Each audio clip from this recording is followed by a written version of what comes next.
ఎప్పుడో ఒక గొప్ప రాజ్యంలో అర్జున్ అనే ధైర్యవంతుడైన యోధుడుండేవాడు.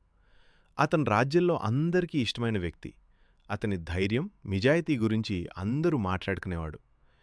ఒకరోజు రాజు అర్జున్ను పిలిచి, "అర్జున్, మన రాజ్యాన్ని కాపాడే పవిత్ర ఖడ్గం అదృశ్యమైంది. దాన్ని తిరిగి తీసుకురావడం నీ బాధ్యత" అని చెప్పాడు. అర్జున్ వెంటనే తన ప్రయాణాన్ని ప్రారంభించాడు. అడవులు, కొండలు, నదులు దాటి ఎన్నో రోజుల పాటు ప్రయాణించాడు.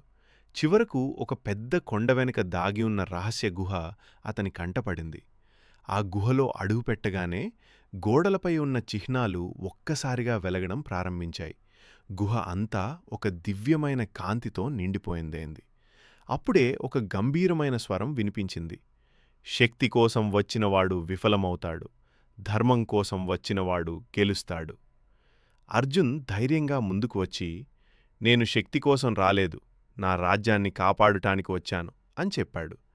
ఆ మాటలు వినగానే అతని ముందుకు ఒక పవిత్రమైన ఖడ్గం బంగారు కాంతితో ప్రత్యక్షమైంది. అర్జున్ ఆ ఖడ్గాన్ని తీసుకొని తిరిగి రాజ్యానికి వచ్చాడు. ప్రజలంతా ఆనందంతో అతన్ని స్వాగతించారు. నీతి: నిజమైన శక్తి బలంలో కాదు, మంచి ఉద్దేశ్యంలో ఉంటుంది.